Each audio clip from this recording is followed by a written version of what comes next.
Well, let's say a good afternoon to Arseniy Yatsenyuk, the former Prime Minister of Ukraine. Hello to you, Arseniy.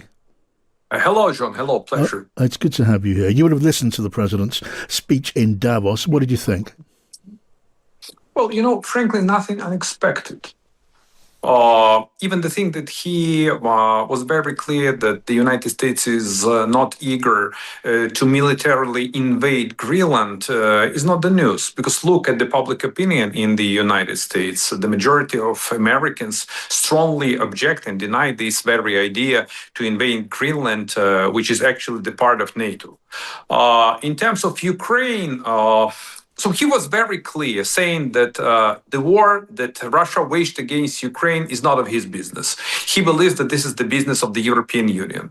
On the one hand. On the other hand, there were different ideas in this White House how to turn its back on Ukraine. But look once again at the public opinion in the United States. Yes. 7 out of 10 Americans still support Ukraine. And Americans are entering the phase of midterm elections. I won't say that this will be a pivotal or the key aspect of the US midterm elections, but this could severely affect the outcomes of these elections.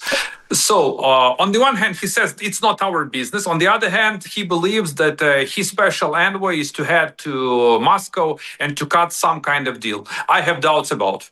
Yeah, and I guess many will, Arseniy. But are you worried that Ukraine, the issue of the war, the hugely still important issue of the war in Ukraine, is now being pushed to the sidelines by this row about Greenland? I mean, I read that there was to be a signing of what was called a prosperity plan for Ukraine involving $800 billion worth of support for helping reconstruct and helping Ukraine to recover after the war. And that's now been delayed.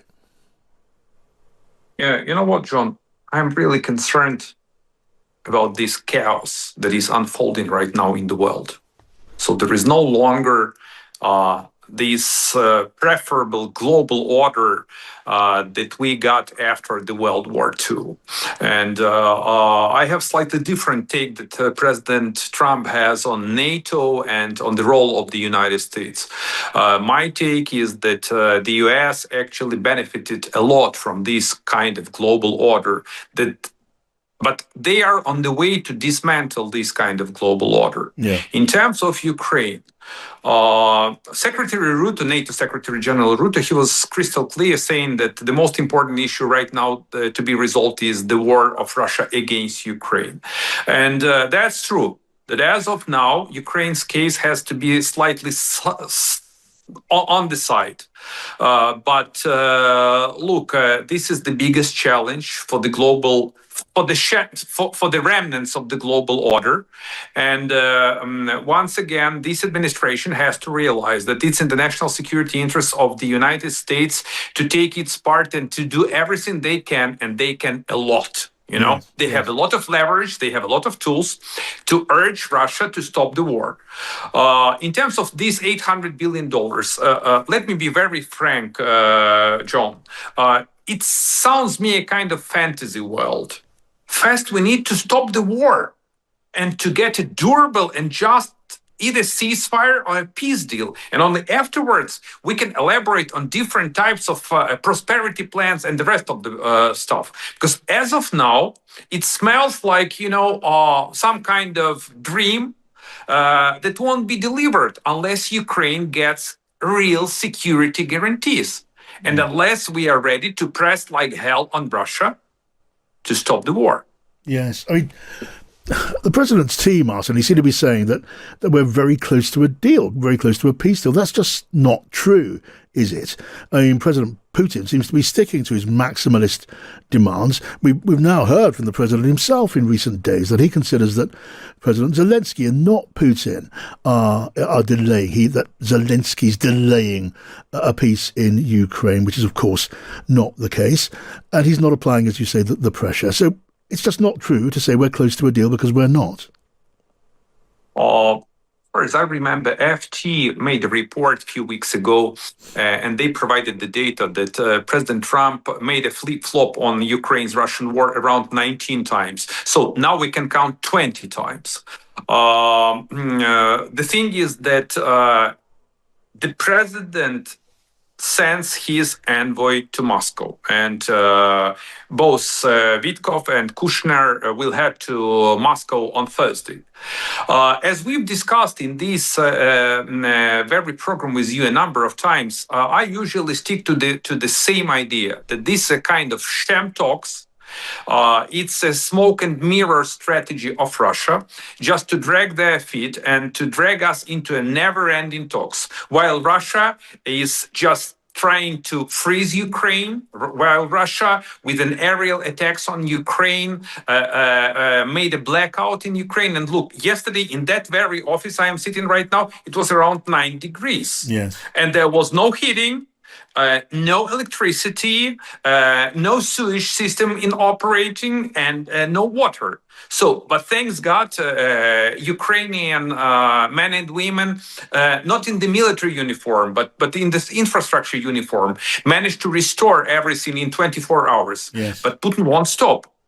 No. And I expect another aerial bombardment of Ukrainian infrastructure. So Putin is not eager to cut any kind of real deal. No. It is an ongoing sham tactics of the KGB operative Putin. Yeah, Russia is intensifying its strikes. It is around -20 in parts of Ukraine now. That is the reality.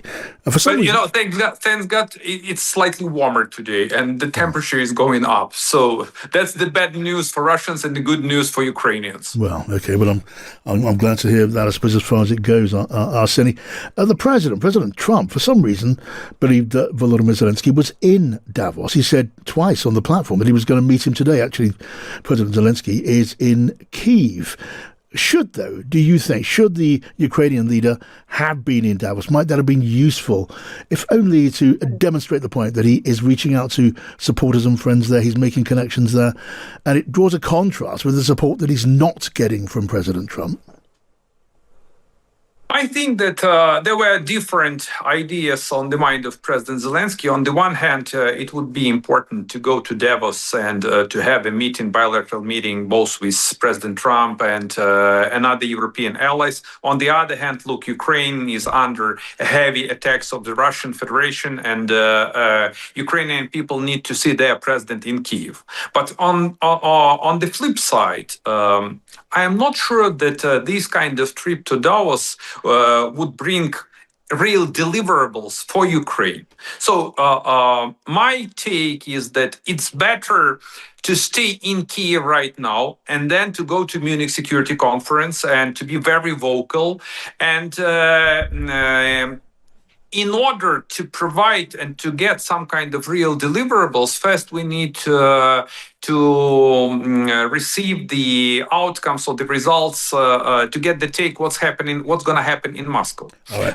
I don't expect anything out of Moscow meeting, just anything, but at least we need to see the Russian reaction. What kind of another pretext or what kind of another fake Russia is to deliver as a response to the peace proposal that was already agreed by the US, the European Union, and Ukraine. This is this so-called 20-point peace plan, and President Trump is to chair this Council of Peace in Ukrainian peace plan too. Yeah, I guess we shouldn't hold our breath for any big concession on Russia's side. But Arseniy Yatsenyuk, really good to get your thoughts. Thank you.